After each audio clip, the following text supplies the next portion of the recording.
Hey everybody, welcome to Amigos. I'm John. And I'm Aaron. Today, Aaron, we are talking about Rainbow Islands. Aaron, have you ever wanted to just give it all away and go on island lifetime? Well, the thought crossed my mind to be like a beach bum. Right. My buddy at work, that's his dream. It's just like he told me if he had to do over again, he would never get married, never have any kids, and just live on the beach. Like Hmm. they do. I've heard about the lives of people that did that, and they're pretty. That's like a pretty good deal. But the problem is it's a lot of sand on the beach. And it gets kind of messy. You got to have somewhere to live, Yeah. and Yeah. there's a lot of tourists out there. So I don't. To me, it doesn't seem like the best What deal. about, what about if I could offer you, okay, several fantasy scenarios, Yeah, okay? One scenario is the fantasy scenario you already live, which is river life. Little house on the river, okay? That's yeah. scenario 1. Scenario 2 is private island with a cabana on the island with the beach right there. Which one of those appeals more to you? Well, normally, in the day, I would say the cabana, the island, but here recently, it's come to my attention a lot more than it used to that they have these real massive storms on the coast. You know what I mean?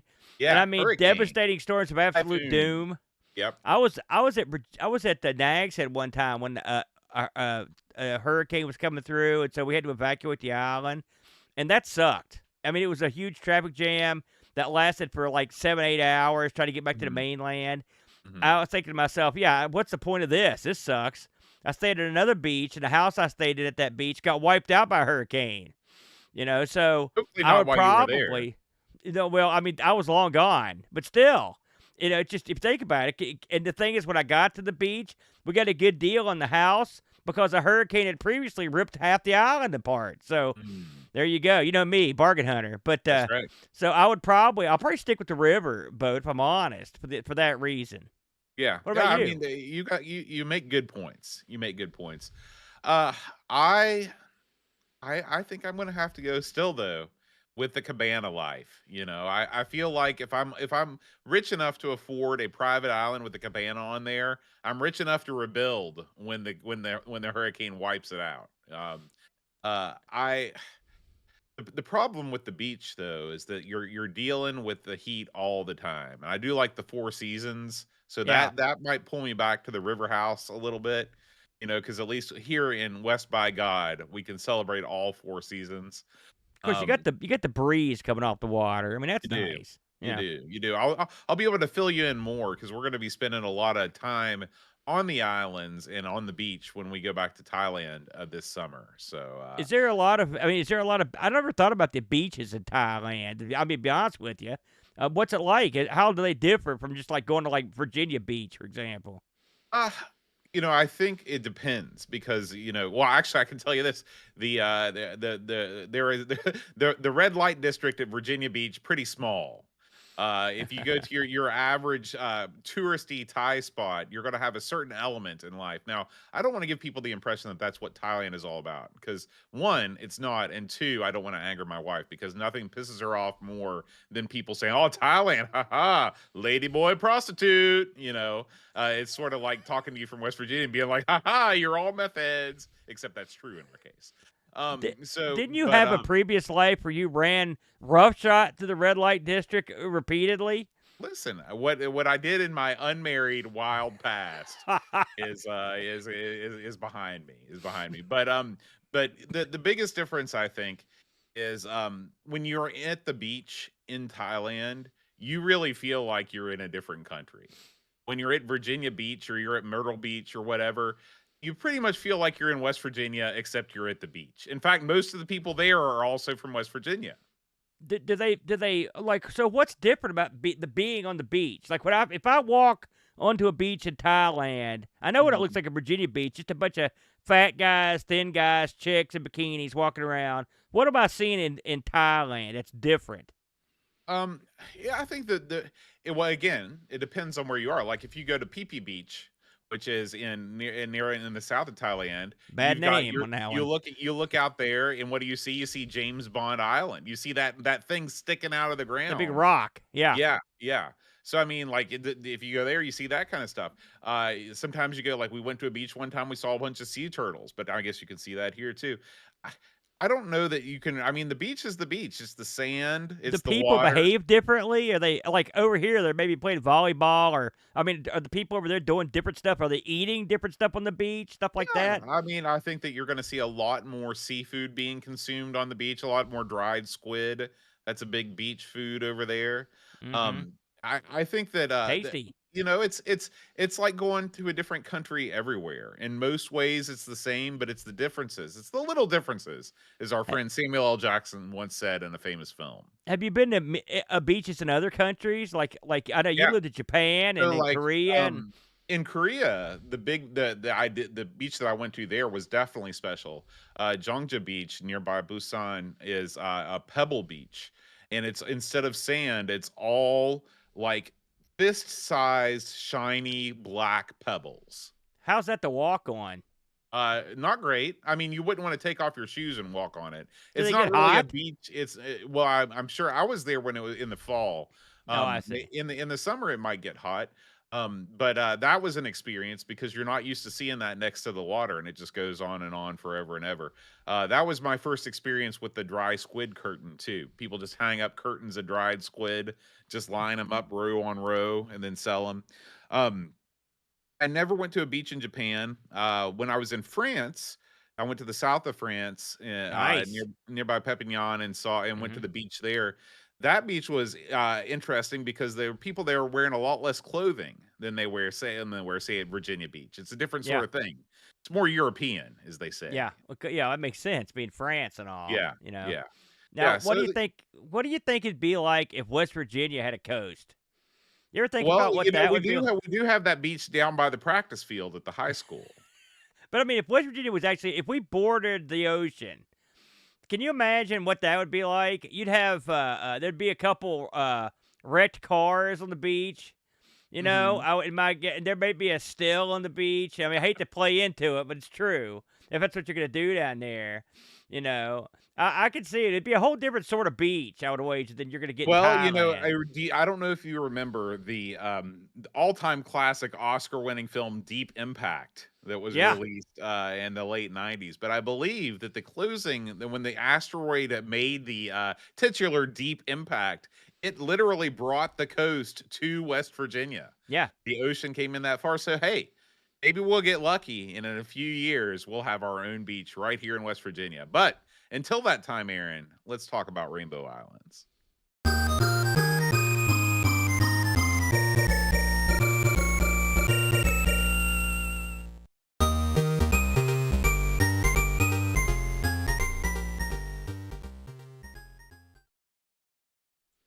All the beautiful tones, Rainbow Islands. For those that are not in the know, this is Rainbow Islands, the arcade conversion to the Amiga that we're looking at this week. We should probably just briefly talk about the actual arcade game. You know, a game which I don't know if I ever saw this in an arcade back in the day. I'm trying to remember if I ever saw it. Did you, aside from maybe up in Chicago, do you recall ever seeing this one around? I've never seen this. I've never seen well, no, I take it back. I have seen Bubble Bobble, but Yeah, it was one of the it was in Korea. It was not here. I've never seen a Bubble Bobble or Rainbow Islands in an arcade locally here. I saw they had Bubble Bob with one of the gold mines Okay. or I believe it was either, I think it was. It was either one of the gold mines or the Aladdin's Castle up at the mall in Charleston, but I did see that one. That's the one because I used to get it confused with that game where Bubbles, where you play, it takes place in the sink drain, That game's and great. I love oh, Bubbles. I get those. I always used to get those confused back in the Mhm. day. So Understandable. this is Rainbow Island, developed by Taito or Taito, depending on who you are. Mhm, Of and it is course, it singular or plural islands? I'm pretty sure it's with an S. Rainbow Islands. Yeah, I thought you were talking Mhm. about Rainbow's Island. That's like one guy. Yeah, Rainbow Islands. Uh, Taito brought us, I mean, geez, just a couple of incredible games, including Space Invaders, the one that really started it all. Rastan, Arkanoid, Elevator Action, Operation Wolf. The list goes on and on. Over the years, they did Jungle Hunt, New Zealand Story, yada yada. And this one was designed by a fellow named Fukio Mitsuji. This guy didn't do a ton of work in the arcades, but he did have a couple standout classics. Of course, Bubble Bobble being one. If you do Bubble Bobble on Rainbow Islands, you're pretty much good at that point. Anything else is icing on the cake boat. Hmm. He also did a few that I'd never heard of called Super Dead Heat, Land, Sea, Air Squad, Haley's Comet. He did do Darius 2, which I did hear. I have heard of that one, and also Volified, which I think I've played more ports of that than the actual arcade game. The music was composed originally by Hisayoshi Agura, who was mainly known for providing the soundtracks for the Darius games, or Darius, depending on who you are. What is it with Taito? You can pronounce their games and their names several different ways, so you pick your poison on that one. He did a lot of other games, but the Darius series are the ones that are probably the best known. This game was a real popular success when it came out. There actually is some notice as to what you actually got when in terms of sales figures on this. In Japan, Games Machine listed Rainbow Islands on their December '87 issue as being the second most successful arcade unit of the month. Not bad in '87. It went on to be one of the top 10 highest grossing arcade games of 1988 in Japan. Also good. And was a, I don't know about its popularity in America. There are no notes on that, but I guess it was popular enough in Europe to get a bunch of ports. And it did get a bunch of ports. Just to name a few. Everything you would normally consider porting to, the C64, the Spectrum, which me and Britt played the Spectrum version, it's quite good. The Amstrad, which I've heard that version is quite good. The ST, the NES, I believe had at least one version. The NES has two versions. We'll talk Two about that versions. I later. thought there might be a second one there. The Master System, PC Engine CD, the FM Towns, and many, many more, going all the way up to the PlayStation, the Saturn. So this game got a ton of action. Have you played? I'm assuming at some point in the past you've given this a shot on the NES, right? Yeah, yeah. Is there a version out there that, aside from the Amiga version, that you would give kudos to? Like, how are the NES versions, for example? Well, the original NES version was published by, I think it was published under the umbrella of Taito for the Japanese and North American market. I'm sure that they did not develop it. I'm sure that they farmed it out. Yeah, I'd say you're right. It's disappointing. It's the big thing with this game is your guy has to move in a certain way. He's got to move in a certain way. He's got to jump in a certain way, and he doesn't. He controls completely different than he does in the arcade. You combine that with the sort of washed out colors, and the familiar Rainbow Islands theme is also not present in that version. However, the for the European release, the folks in Japan had the foreknowledge of saying, "Hey, this game is going like gangbusters in Europe. We don't know why, but people are still in love with this thing." So they contracted it out to Ocean to do the European version. This hardly ever happened on the NES, where a game would get a different European release than a North American / Japanese release. But it happened here. And the folks at Ocean, they knew that they couldn't screw it up because they knew how beloved Rainbow Islands was to the populace. I mean, this could be the theme game of multiple nations. I'm surprised that the little dude from Rainbow Islands is not on the Union Jack. I mean, this game is that popular. You think it's more So, popular than Bubble Bobble? oh gosh, yes, Okay, I mean, absolutely, I really okay. absolutely, yeah. And so the ocean port is wonderful. Is it as good as the Amiga version? No, the colors aren't as good, but it is a sight better than the Japanese and North American port that we got here in the United States. It's a rare title too in America. I never saw a Bubble Bobble 2 or a Rainbow Islands cart in the wild. When I was in my NES collecting phase, I remember this was always one of the more high dollar cartridges out there. When you were in that phase, just as a sidebar, I like how far along did you get in the? I assuming you were going for a what were you going for a complete set or did you have a goal? I know you had the black box stuff. I had yeah, I wanted to get all the black box stuff and I wanted to get all of my favorites. I've always been an angler, so I would search out rare stuff and I would either try and flip it. I was living in Virginia at the time and I was in a lot of military base areas. People were always moving and this was still when they moved, they would just give all of their crap to like Value Village or something like that. And so I would pick up, 9, 10, 11 NES games every weekend. I would keep the ones that I loved, and I would sell the ones that I knew that were valuable to buy the black box collection that I still have. Well, I'll miss those days, Boat, where Yeah, you could just yeah, go and load up. But yeah. that's the way it goes. So we'll go ahead and we'll move seamlessly from the successful arcade version. Now here we are. It's 1989, and Ocean's decided to get a developer to knock this out for the Amiga, and the developer was Graftgold.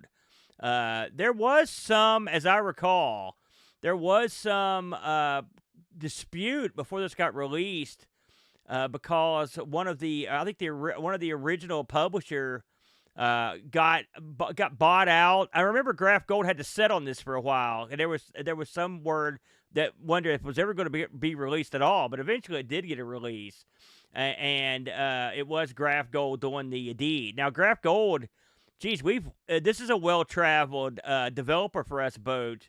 We've looked over a bunch of their games, including Virocop, Uridium 2, Paradroid 90, Fire and Ice. We've looked at a lot of these games over the years in some way or another. And they did the job on this. I'd say I would call Graftgold an upper tier developer on the Amiga. Would you concur? I mean, they're definitely prolific. Yeah, I wouldn't say that everything they did was gold, I but get it. but yeah, I mean they're definitely better than US Gold. If in terms Well, of the Amiga high developers praise. that have gold in their name, Yeah, bam, they're number one. there you go. The coder on this was Andrew Braybrook. In fact, Yeah, I think he did who's several. He did yeah, several ports he's of amazing. this He's game. amazing. He's all man. Just an FYI, he did the majority of the titles I just mentioned. He did a lot of Graftgold stuff, and was very well respected. The graphics were done by a fellow named John Cumming. He did again some of the things we mentioned earlier, like Simulacra, Stunt Car Racer, Paradroid 90, Off Road. Those were all John Cummings. The music was done by Steve Turner. He did Empire Soccer, which all these guys worked on most of this stuff. Off-Road, Simulacra, Virocop, and the sound effects were done by Jason Page, who did many of the same things we just mentioned. And I should mention the box art was done by Bob Wakelin, who did a bunch of those. So, of course, this is an arcade port of Rainbow Islands. In case you're not in the know, Rainbow Islands is the sequel to Bubble Bobble, and it does have a backstory of sorts. Did you look at the backstory on this thing, Boat, perchance? Well, I dimly recall it. Yeah, It's a you got you in the first game, Bub and Bob were dinosaurs. But they weren't. They were turned into dinosaurs. They were originally brothers, then turned into dinosaurs. And they were turned back into humans. Life is great until it's not. They're threatened by I don't know who they're threatened by, but they've got to beat the big baddie, the Dark Shadow. Dark Oh, he was Shadow. the guy, the bad guy in Bubble Bobble. He Okay, turned them into the dinosaurs. So there you go. there Um, you go. Here you are back again in your human form, and you've got to go through a series of islands, defeat the bosses on each island. and once you've done that, you're out the door. Now, the gameplay on this is unique, that's for sure. In a lot of games, you jump, and some games you jump and fire, like a bullet or some sort of weapon. In Rainbow Islands, you jump and you sort of fire a kind of weapon. It's more like a utility piece, and it's the rainbow. The rainbow has several different uses. Of course, the most obvious thing is if you shoot a rainbow and it hits a bad guy, it will kill the bad guy, unless it's a boss. It'll kill him eventually. And also, the rainbows can be used to sort of surround a bad guy or multiple bad guys. And then if you jump on top of the rainbows, it'll sort of like shatter the rainbows and kill what's ever inside the rainbow.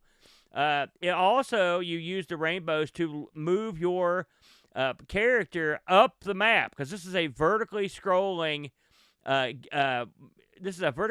level-based game. So each level will be comprised of you moving up to the top of the level, and often you get in positions where you need to use some rainbows or multiple rainbows to proceed up the map. You can also use the rainbow in a more bizarre way. I've noticed sometimes when you're playing this, you can just sort of rainbow the ground, and if you stomp on the rainbow, or sometimes when you kill stuff, like stuff just appears, like Right. items There's lots of hidden items all over the place in this game. yeah. So how would you go about describing this boat? I mean, it's a vertical platform action game. Does that sound about right to you? Yeah, it's a vertically scrolling platformer. In the same vein of a game like Kid Icarus, I think is the closest Yeah, analog to a game like this. There's, I like you hadn't said thought of that, but before, yes. there's not a whole lot of games where you are just constantly going upward, up and up and up. I think until like and then we didn't get any more until like Doodlebug, and they brought it back. And so it's a very unique game, and I think that the people at Taito, they knew this when they were doing it, because there was nothing else. There was nothing else on the market that was doing this sort of thing. Um, Rainbow is like the Jose Oquendo of projectiles. It can do anything. It's the ultimate utility player, and so Wow, it's a deep cut right there. it acts as an offensive weapon, like you said. You can just spray out a rainbow and kill a sucker. Okay. But the rainbow is also your secondary means of locomotion vertically. You're going to be jumping a lot, but you can often make better progress going through the level by throwing out a rainbow, ascending to the apex of that rainbow. Then once you get to the middle, you throw out another rainbow, and so you're basically stair stepping rainbows up the level, which is it's genius. It's genius. It's a great mechanic. It makes you feel powerful, because the game is not stingy about giving you rainbows. You start out with one rainbow. You quickly acquire the ability to fire multiple rainbows. I think you can get up to 3 at a time, and you can literally fill the screen, it feels like, with rainbows. You're just fill up the screen. And as you're putting these out here, the world is reacting to the rainbows. So you're ascending up them, but you can also trap enemies underneath them. You can crush things under the rainbow. Like you said, there's a way for you to uncover hidden objects by casting out rainbows and then crushing them, revealing hidden objects beneath them. You can also trap yourself under a rainbow if you're not careful. It impedes your jumping ability. Really? I don't think Yeah, I've ever done that. well, it's difficult to do unless you're really skilled like me. Um, so there's lots of ways that you can use this tool. And what makes it fun is that it becomes a skill game. Like I talked about the stair stepping of the rainbows. If you're really clever, and if you're really skilled, you can ascend up a stair step rainbow, then switch directions while you're still at the apex, fire out another rainbow, and basically make start a stair step rainbow in the opposite direction. And you can cover vast swathes of the level by just going back and forth. But it's tough to do, and if you mess up, then you fall down. In this game, you don't have fall damage, which is a saving grace of this Oh, and that'd be Bubble a Bobble. disaster. You are on a sort of unseen time limit, which at some point water will start to rise from the bottom of the stage, and and if you get caught up in the water, then you're going to lose a life. It's This like is a killing one. game show mode. It is. It's very similar to Killing Game Show. I'm sure that they stole that mechanic. I'm sure that the people that made that game love Rainbow Islands because I mean it's a It's European game. it's funny, Um, those they do have a few similarities. I think I'd rather have the rainbows than what you shot in that game, because the Well, I'd gun in rather that have wasn't that anything good. in this game than what you have in Killing. I'd rather have the game Rainbow Islands than Killing Game Show. That game is a stinker. Oh, I agree with that. Anyway, uh, the game is bright. It's beautiful. It's colorful. The variety of enemies. I mean, we talked about this the other day with the Adams Family. When you're playing a platformer, the last thing that you want to see is 12 to 16 hours of the same four guys with palette swaps. This game gives you a million different types of enemies, and Oh, yeah. there was a great article posted on our Discord this week. You can find it on the web. It's uridiumauthor.com or something like that. It's the developer of I think it might be Babe Brooks' blog. He talks about how what it was like developing this game. And unlike other stories that we've heard about developing arcade games, Taito was actually pretty forthcoming in providing these guys, Graftgold, with sprite sheets, with technical details, and an arcade machine. So these guys were well equipped to kind of do things to be right off the bat. However, what they weren't equipped to deal with was the fact that arcade machines were exponentially more powerful than the Amiga, including custom sprite chips that let you have big sprites. So they had to come up with clever ways to draw multiple different size sprites on the board and make everything happen, flow seamlessly. This is a game that has no slowdown, none. There's a million things going on the screen all the time in this game, and nothing ever slows down. It's incredible. This game has music and it has sound effects. Incredible. This game is colorful. Every stage is different. It's what platformers should be. It gives you, regardless if you like the underlying mechanic or not, you have to admire it for giving you what you want. And what I want in a platformer is a unique mechanic that sets it apart from everything else, colorful stages that differ from themselves, early wins, and a variety of enemies. This game delivers all of that stuff. It could be considered the best platform game on the Amiga. I can't disagree with a lot of what you said there. It's a gorgeous game, and one of the ways you can tell that the game, and when you mentioned that they had an arcade machine there, I played the arcade version of this some this week, and the attention to detail in the Amiga version is quite good, up to the point where enemy placement, the ledges, because the screen there's a different screen setup between the two. But they did a good job of adapting the Amiga to fit along with the arcade version, and the way it's laid out and the way the enemies appear. You're right. There's a ton of enemies, and they're not just straight up enemies. They've got all kinds of crazy stuff. Flying enemies. They're beehives, spiders, all kinds of crazy stuff that come around. Birds that are in here. And so there's like vampires or something. There's all kinds of weird stuff you fight. There's all kinds of fruits and pickups. There's tons of that stuff. Which is all of it appears in the arcade. When you play this, and you probably, some people wouldn't even know this, you use the function keys to start to one player, two player. You can play one or two players, and then you can also reconfigure the controls. This allows you to use the joysticks or the keyboard, any combination of the two. So you can have two people on the keyboard, or both on the joysticks, or one on the keyboard, one on the joystick. That's nice. I like that. When you play this with the WHD load, you get the choice between one or two buttons. This is one of those games where I like to play it with up for jump because I have trouble I get confused because the rainbows are such kind of a goofy weapon that I always have a problem of hitting the rainbow when I mean to jump and vice versa. I also have a bad habit of just jumping on the rainbows, which you're not supposed to do. This game, in terms of this is a game I should love that I don't love. I've never liked it, and I still don't like it. I'm not good at it. I can't get a rhythm on it. I'm not good at Bubble Bobble either, by the way. And there's a lot of the similarities. It's a game that lets you pretty much do whatever you want, go wherever you want, and I like a little more structure in my games. It's funny, me and Brent just did Do Run Run on the Atari ST show a couple days ago, and these games are totally dissimilar. But the one thing they do have in common is they're you free roam. I mean, I'm used to a maze or something. There's a lot of just free roam in this, and the rainbows are real difficult for me to get a grip on.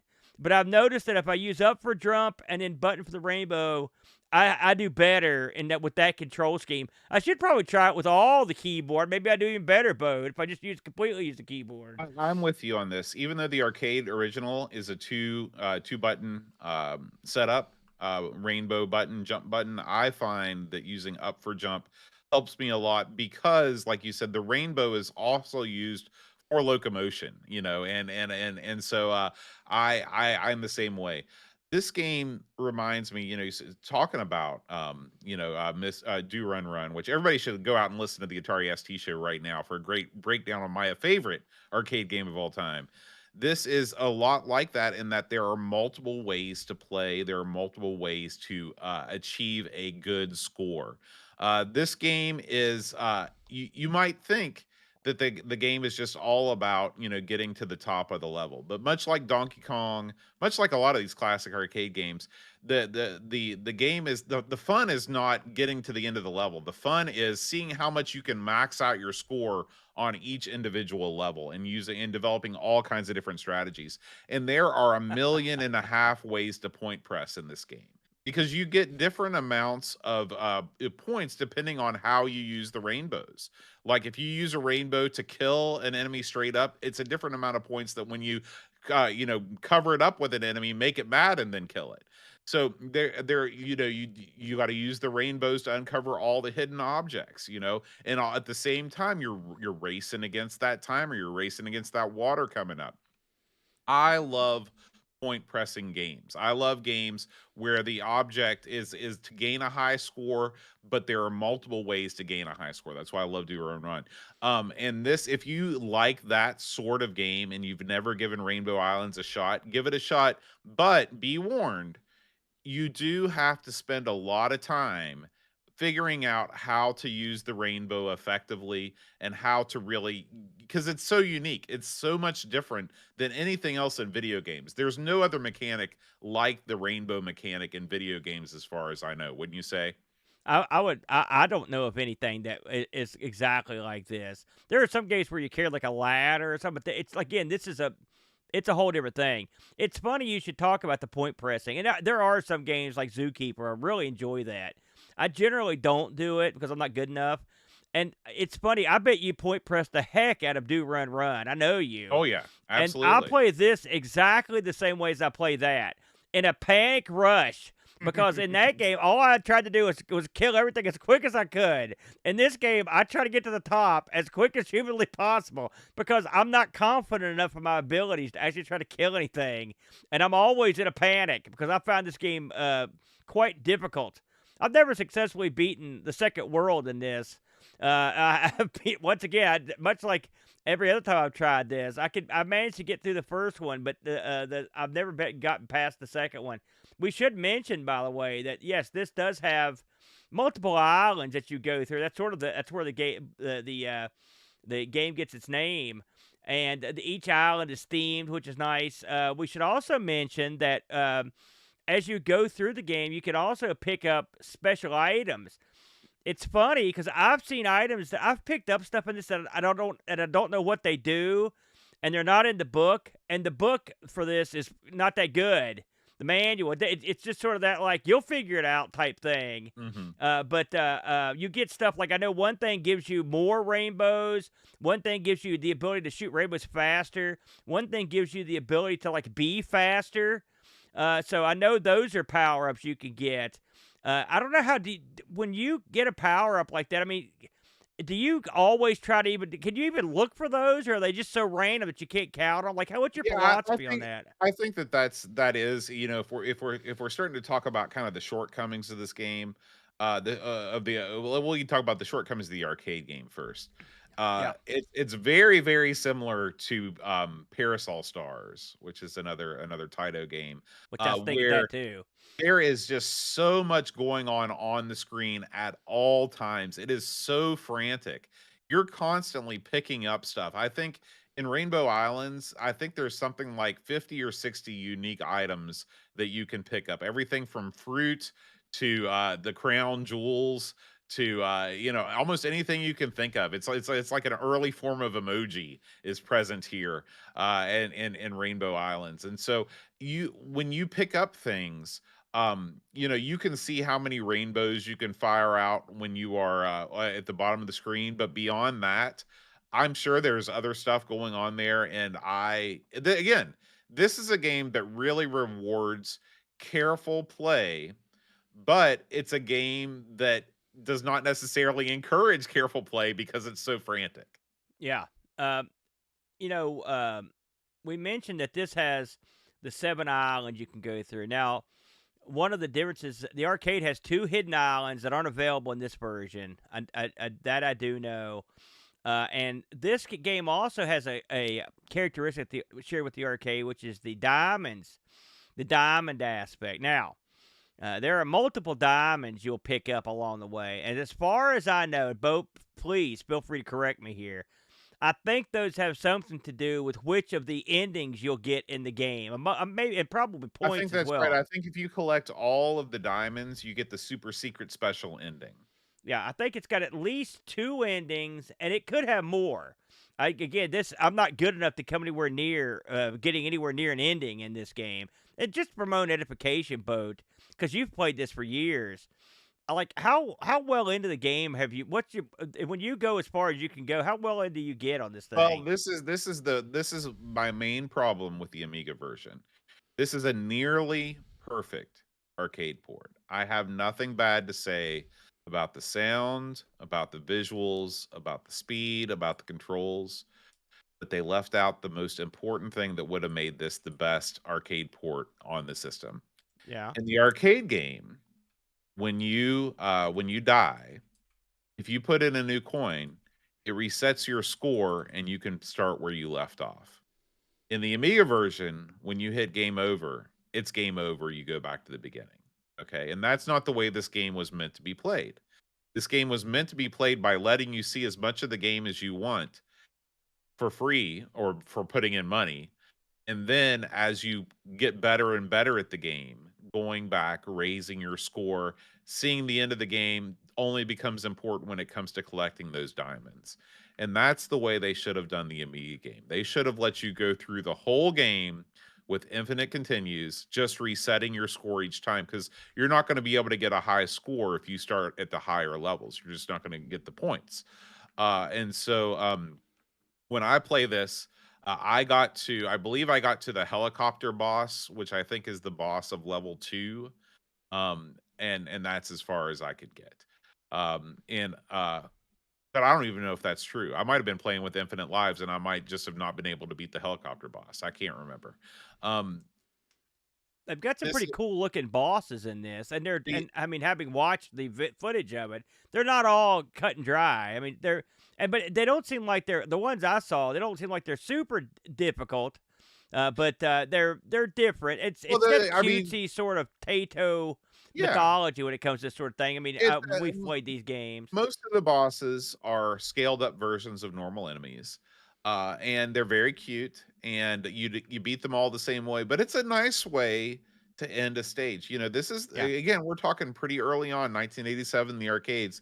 The idea of having an overworld where you're going from land to land still pretty new at this point. yeah. That is it's a cool thing that they put in there.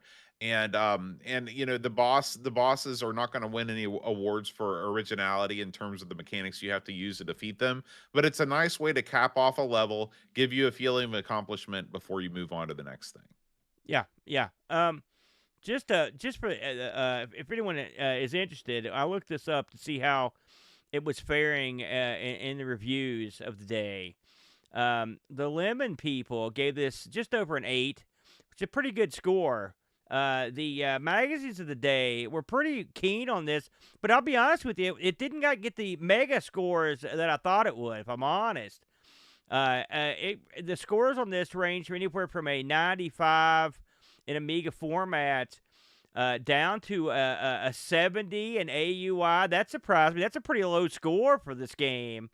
Even the Joker gave it 85. And the average magazine rating, despite the 70, was still 88%. So it's a pretty high rating. Yeah, and of course, thing, you never know. You never know with like that AUI. You never know if that was a re-release rating or what's going on there. Yeah, you never knew. It's funny. This game in Amiga Power, this was declared to be the greatest Amiga game of all time in 1991, and then repeated the feat in 1992. Yeah. So like I'm saying, this game belongs on the flag of several countries. Yeah, it's obviously it was very well received on the Amiga, and it seems to be quite popular to this day. Did we get any Discord action on this, Boater? I'm going to check it out and see if we got any reviews this week. Let's see. We got one review. Actually, we got two. The first one comes from Ricky DeRocher. He says, "What to say? It's Rainbow Islands. It's stinking amazing. Enough said." Oh, That's an interesting way to put it. Stinking amazing. That's right. Pajako goes into a little bit more depth. He says, "I have called one of the bosses a B word. Who knows? It was a crazy time. But when that happens, I'm having fun. Rainbow Islands is a tough game, although it's only my lack of skills, not the game, preventing me from getting to the end. The game does a lot to help you if you know the game's secrets and how to use them, although losing your power-ups on a boss level pretty much spells the end unless you're a true master. I have memories of completing it back in the day. How? Skills, dedication, and cheats up the wazoo. Because this game is very much like a chihuahua, it looks cute and cuddly, but it'll rip your face off given the chance. Although I progressed enough this week to make me think I could do without cheating. Although the Amiga version is not arcade perfect, it's close enough that the differences don't really matter. Diamonds and power-ups disappear a little quicker, and that's my only complaint. Looking at the other ports, Graftgold really delivered solid work all around. And while the ST version is comparable, the music is not. Amiga wins this time. I was lamenting that there's no arcade core for this in the Mister, but unless you're a purist, the Amiga version is close enough now as it was in 1989. A great game and a great port, 9 out of 10. I looked up this game on eBay to see how it was doing, and I'll tell you something. If you're looking for mugs or magnets, this is your game. I mean, someone's went to town on these. If you're looking to actually pick up the game proper, the people are asking what I would consider a ludicrous price of over $150 for a box game. Now it's funny as I look through the sold items where you can really see what these actually go for as opposed to people that are fishing for money. Right. I've seen a couple here that went right around $50. Okay. So $50 seems to be the going rate, although it looks like you could get lucky if you get lucky on this one. But that's not a bad price. I'm noticing if we're watching this level right here, do you recognize those enemies? Yeah, this is the Dole world. Yeah. Oh, I'm sorry. Yeah. The enemy. Yeah, this is from the Dole world. Yeah. In the arcade game, they've actually got worlds. I think there's a Darius world. The arcade game has 2 worlds that are both based on arcade games from Taito, but I can't remember. I know one's Darius, I think. I can't remember what the other one was. I think we could say, Boat, as we close this one down, that this is probably the second best vertical platform game, vertical scrolling platform game on the Amiga. Easily second best, because nothing shall surpass Top Banana. If you ask any Amiga repair technician what the most problematic component of a motherboard is, they'll undoubtedly mention capacitors.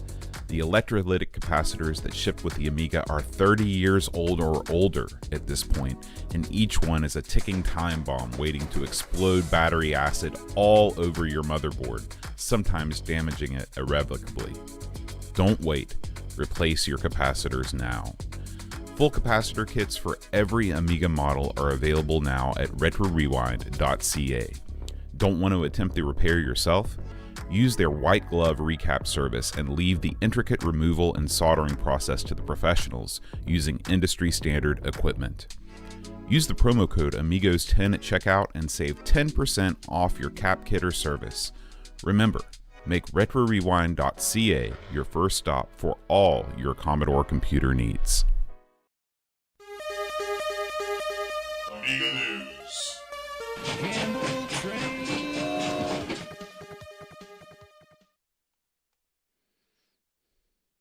Some interesting stories this week in the old Amiga News. First up, this is a new post from Celso Martino. Yeah, this is an article Nice. on his blog. You know, blogs are back, Aaron. Have you heard? I didn't hear that, Bode. Yeah, blogs are way back. And Okay. Celcio.io is lead the charge. He has a post all about the perfect computer.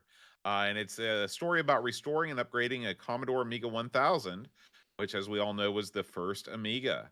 So he goes through so a short history, then he shows you what is going on with the Amiga that he has, talks about the differences between the PAL and etc.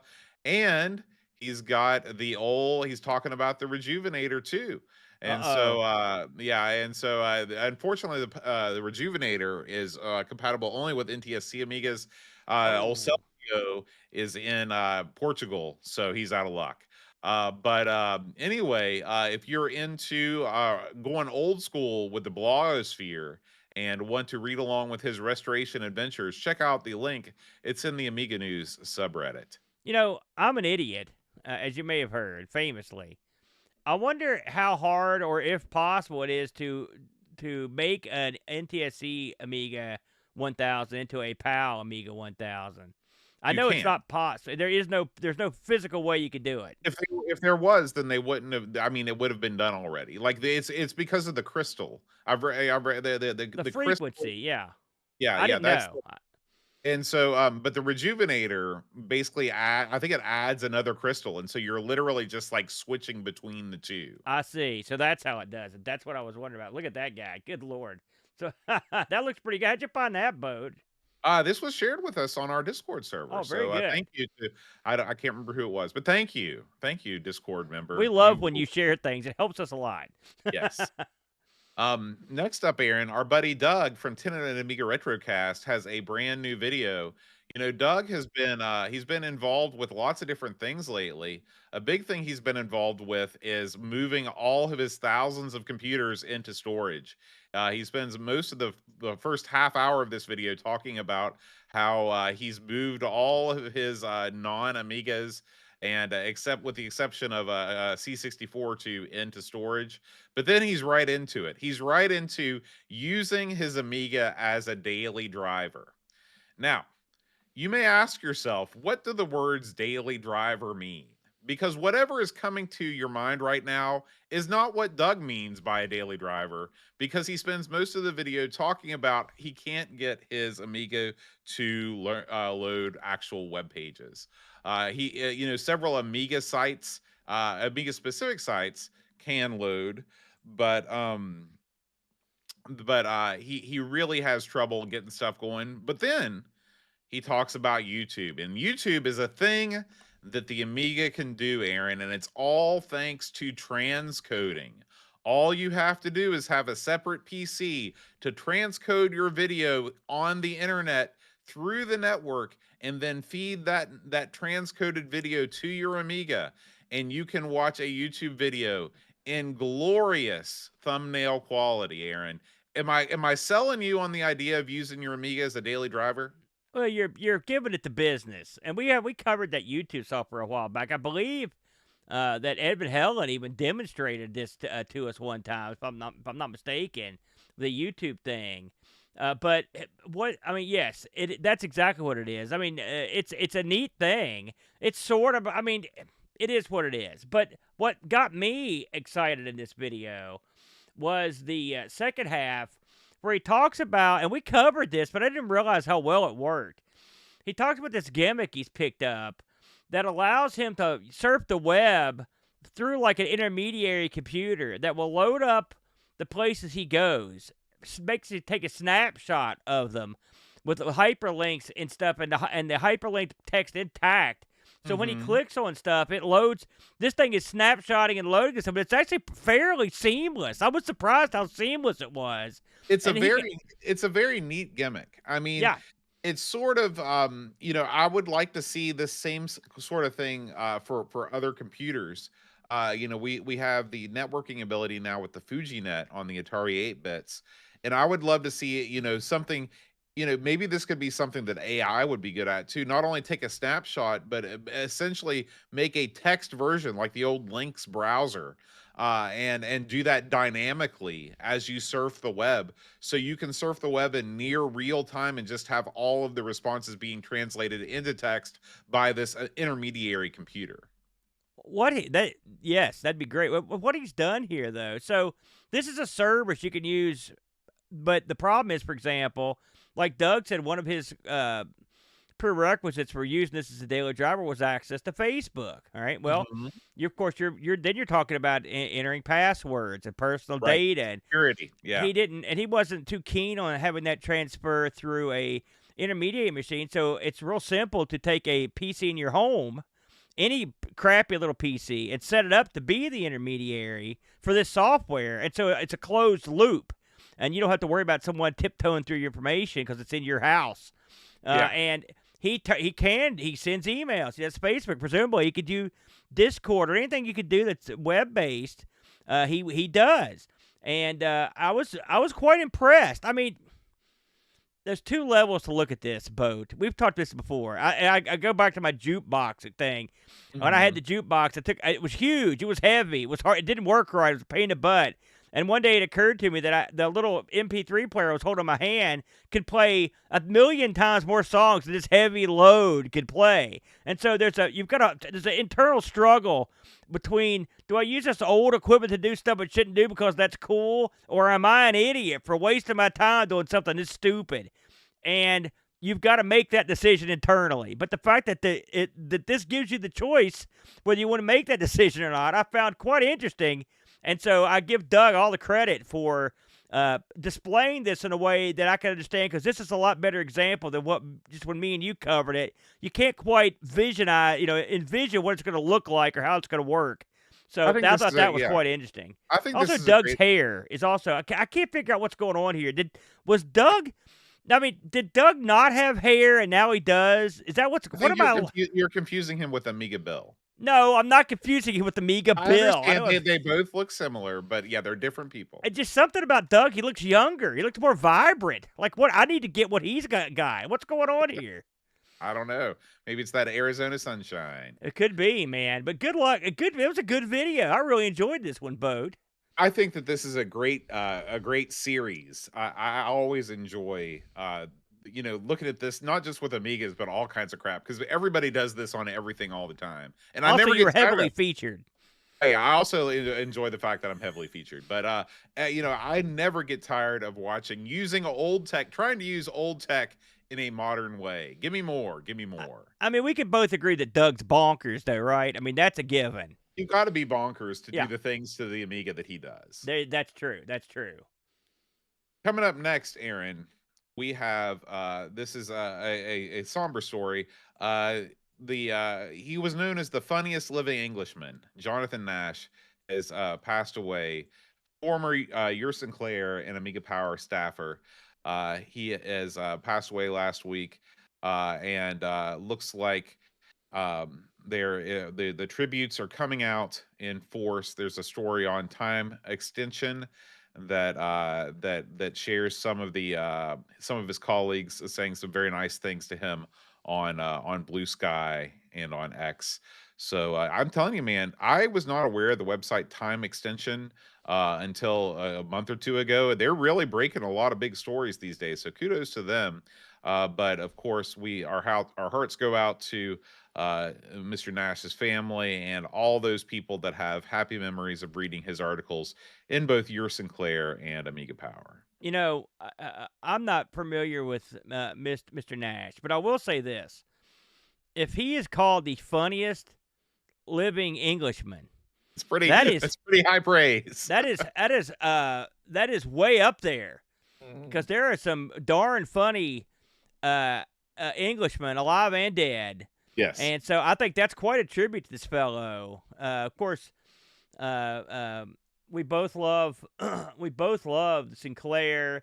And it's a shame when you see someone that worked for these old magazines, Amiga Power or your Sinclair. It's like, and it's not going to stop happening. Unfortunately, this is the price of this hobby. It's not like these people aren't getting any younger. So yeah. Condolences to his fans, his family, and I think this was a very nice gesture. Yeah. All right, Aaron, we got one more story this week. No, we don't. We got two more stories. I apologize. The first one is a Commodore 64 related story. Our community member and Discord reviewer, Ricky DeRocher, has put out a new update on his game Iowa Jack and the Crystals of Chaos for the Commodore 64. This is a text adventure based on Iowa Jack and his entirely copyright-free adventures with his crew. So if you're into C64 text adventures and you want something with a little bit of adventure, check out Iowa Jack. Hey, download it now. Name your own price. RickyDeRocher.itch.io. Ricky's a great guy, and I'm sure this is interesting. And it reminds me, I remember I saw a video on YouTube one time. It was called West Virginia Greg. It was very similar to Iowa Jack. It was a video this guy made in his backyard. And despite the fact that it was made on like the world's crappiest camera and it was low end as heck, they still got taken down despite the fact. So it just goes to show you how litigious these people are. That's right. So hopefully Iowa Jack, no one would screw with the C64, new game, and Ricky is no one to trifle with. So this looks great. So yeah, check this out. That's right. And finally, Aaron, our last story of the week. We just want to give a one more plug to the International Retro Computer Expo coming up July 11th through 13th in our hometown of Hurricane, West Virginia. We are very, very excited, and we've released a brand new preview video highlighting some of the exploits from last year's Boat Fest, and we are eager to relive the magic coming up in June. If you are interested in buying tickets, they are now available at ircexpo.net. In addition to the tickets, you can see a schedule, you can see housing, lodging, nearby restaurants, all the information that you might be interested in learning about Boat Fest, or as we're calling it, the International Retro Computer Expo. You can check it all out at ircexpo.net. I was just talking to our Tuesday discussion crew on Discord. We were all talking about Boat Fest. We're very excited to get back at it. I'm excited that it's in July. I think that's great. I'm actually happy it's in July. I think that's a good time to have it.